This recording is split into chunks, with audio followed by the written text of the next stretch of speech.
এইখান থেকে আমার সামনে যারা বসে আছেন, এর মধ্যে থেকে মুরব্বী যারা বসে আছেন, ওমরা বা হজ করতে গিয়েছেন, এরকম একজন হাত তুলেন, ওমরা বা হজ করে আসছেন, একজন মুরব্বী মানুষ, ওই যে লাল টুপি পরে বসে আছে, তোমার নিয়ে আসো তোমাকে।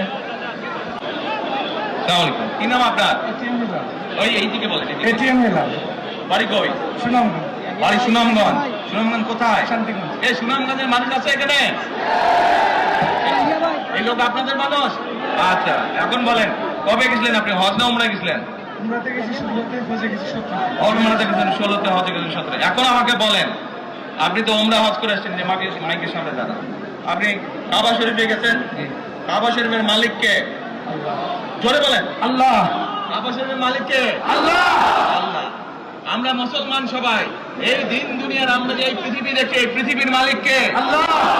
এই সূর্য নক্ষত্র যা দেখি তার মালিক কে? আল্লাহ।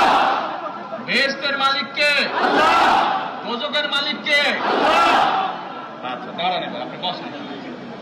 আপনারা সকলেই সাক্ষী দিলেন, দোজখের মালিক আল্লাহ, বেহেশতের মালিক আল্লাহ, এই পৃথিবীর মালিক আল্লাহ, কাবার মালিক আল্লাহ। আরে ভাই, যেটার মালিক আল্লাহ সেটা কি অন্য কেউ দেওয়ার ক্ষমতা রাখে? রাখে না। তাহলে কি দাঁড়ালো? নির্বাচনের আগেই একটি দল এই দিব ওই দিব বলছে, টিকিট দিব বলছে না?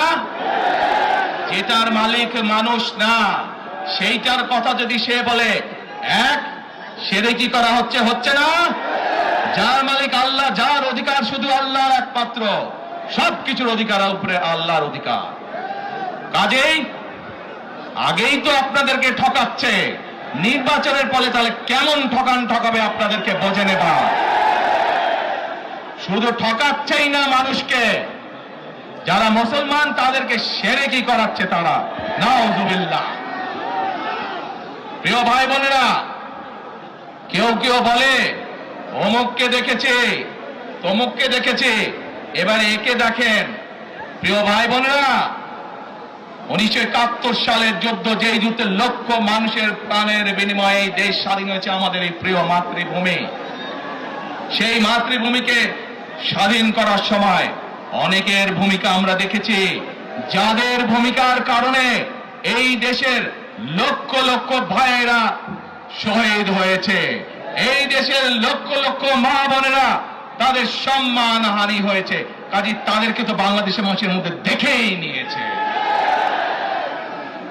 এখন প্রিয় ভাই বোনেরা, এই কুফরের বিরুদ্ধে, এই হঠকারিতার বিরুদ্ধে, এই মিথ্যার বিরুদ্ধে আমাদেরকে ঐক্যবদ্ধ হতে হবে। আমাদেরকে ওই যে টেক ব্যাক বাংলাদেশে থাকতে হবে। আমরা দেশকে স্বৈরাচার থেকে মুক্ত করেছি, এখন মানুষের অধিকারকে প্রতিষ্ঠিত করতে হবে। শুধু ভোট, শুধু কথা বলার অধিকার প্রতিষ্ঠিত করলে হবে না, মানুষকে স্বাবলম্বী করে নিজের পায়ে গড়ে তোলার ব্যবস্থা করতে হবে।